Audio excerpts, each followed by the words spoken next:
వెనుకబడిన వర్గాల అభివృద్ధి సంక్షేమం కోసం సర్కార్ పనిచేస్తుందన్నారు మంత్రి ఈటెల రాజేందర్. వరంగల్లోని ప్రకాష్ రెడ్డిపేటలో ఈ నెల 27వ జరిగే పార్టీ బహిరంగ స్థలాన్ని ఈటెల చూసిండు. ఆడ జరుగుతున్న ఏర్పాట్ల గురించి స్థానిక నేతలను అడిగి తెలుసుకున్నాడు. తక్కువ కాలంలోనే ఎక్కువ నిర్ణయాలు తీసుకుని అమలు చేసిన రాష్ట్రంగా తెలంగాణ సర్కార్ నిలిచిందన్నాడు ఈటెల.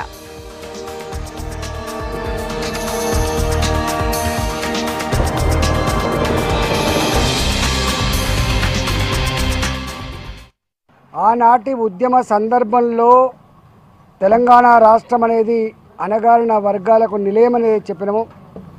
ఇవాళ అనుకున్నట్టుగానే 90% ప్రజానికం తెలంగాణ రాష్ట్రంలో అణగారిన వర్గాలే కాబట్టి అణగారిన వర్గాల బతుకులు బాగుపడకుండా బంగారు తెలంగాణ సాధ్యం కాదు. కాబట్టి ఈ రాష్ట్రాన్ని సంక్షేమ రాష్ట్రంగా గుర్తించి సంక్షేమ ఫలాలని అతి గొప్పగా అందిస్తున్న రాష్ట్రం కూడా తెలంగాణ రాష్ట్రమే. గత 3 సంవత్సరాలుగా తెలంగాణ రాష్ట్ర ప్రభుత్వం ఏ పథకాలని, ఏ పద్ధతులని, ఏ ప్రజారంజక అంశాలని ఇవాళ అమలు చేస్తుందో అవన్నీ కూడా ప్రజలకు చేరవేసే దాంట్లో, ప్రజల మన్ననలు పొందే దాంట్లో, ప్రజల హృదయాల్లో చోటు సంపాదించుకునే దాంట్లో కార్యకర్తలకి, నాయకులకి దిశ నిర్దేశించేటువంటి సభగా ఈ వరంగల్ సభను మేము భావిస్తూ ఉన్నాం.